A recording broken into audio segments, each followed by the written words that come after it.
জঙ্গলি cinema দেখেছি, খুব ভালো ছিল, একটু ডিফারেন্ট টাইপের স্টোরি, হার্ট টাচিং, ভালো লাগছে। অসাধারণ পারিবারিক একটি ছবি এবং কি পরিবারের সবাইকে নিয়ে দেখার মতো একটা ছবি এবং কি সিএম ভাইয়ের অভিনয় দুর্দান্ত, মাইন্ড ব্লোয়িং। হ্যাঁ ভালোই, 100-তে 100। খুব ভালো হয়েছে।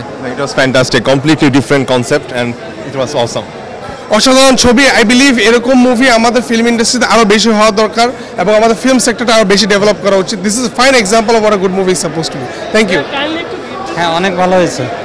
It was everything. পাখির অভিনয় বেস্ট, অসম্ভব সুন্দর, অসাধারণ জঙ্গলি। এরকম মুভি অনেকদিন দেখি না। অসম্ভব সুন্দর, অসাধারণ, চমৎকার।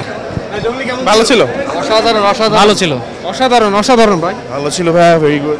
অনেক সুন্দর ছিল, অনেক সুন্দর। শেষের 10 মিনিট যা ছিল, আই থিঙ্ক আমার মনে হয় সবাই কান্না করেছে এবং পাখি না মরলেও পারতো। মনে হচ্ছে যে পাখি চরিত্রটা এত সুন্দর করে ফুটিয়ে উঠিয়েছে এবং ছোট অভিনেত্রী হিসাবে যে সুন্দর আর্ট ফুটিয়ে তুলেছে ছবির মধ্যে, fantastic. It was fantastic movie.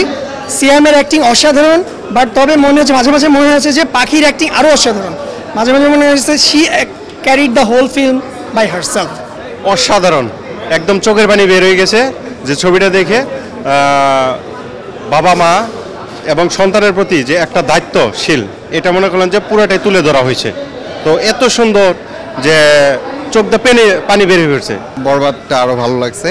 জঙ্গলিটা হচ্ছে ট্র্যাডিশনাল মুভি থেকে একটু বেরিয়ে একটু হচ্ছে প্যারেন্ট ফ্রি মুভি, একটু ব্যতিক্রম মুভি, টাচি মুভি আর কি। Thank you. অসাধারণ ছিল, মানে অসাধারণ, যেমনটা ভাবছিলাম তার থেকে অনেক ভালো ছিল। শেষ মুহূর্তে একদম ফাটিয়ে দিয়েছে, মানে চোখের মানে ধরে রাখতে মানে ভাবতেও পারি না শেষ পর্যায়ে এরকম একটা কিছু হয়ে যাবে। আমরা জঙ্গলি মুভি দেখলাম, তো বাংলা সিনেমা দেখার পরে এরকম যে ইমোশন ক্রিয়েট হয়, এই মুভি না দেখলে আমরা বুঝতে পারতাম না। তো থ্যাংক ইউ জঙ্গলি টিম। জঙ্গলি নিয়ে আসলে বলতে গেলে আমার ফ্যামিলিতে কিছুদিন আগে একটা অ্যাক্সিডেন্ট ঘটে আর কি, আমার নিজেরই ভাগনা মারা যায় আর কি 2 বছর আগে। তো লাস্টের দিকে এই ব্যাপারে ইমোশনটা ধরে রাখাটা আমার জন্য খুব টাফ ছিল এবং বাংলা সিনেমায় একটা নতুন ধারা আসছে, এটা আমরা সবাই চাই এভাবে বাংলা সিনেমা আগায় যাক। আসলে বাংলা সিনেমা যে এরকম একটা ইমোশন ক্রিয়েট করতে পারে, এই জঙ্গলি সিনেমা না দেখলে আসলে বোঝা যায় না। Thank you. অসাধারণ ছিল পুরো মেকিংটা, মানে এত সুন্দর কাহিনী প্লাস এত একটা কঠিন বিষয়কে ওনারা এইভাবে প্রেজেন্ট করেছে, যেটা অসাধারণ ছিল। খুবই প্লিজড এবং মানে অসাধারণ। বেস্ট অফ লাক ফর জঙ্গলি। খুবই সুন্দর হয়েছে, অসাধারণ। লাভ সিয়াম আহমেদ, থ্যাংক ইউ।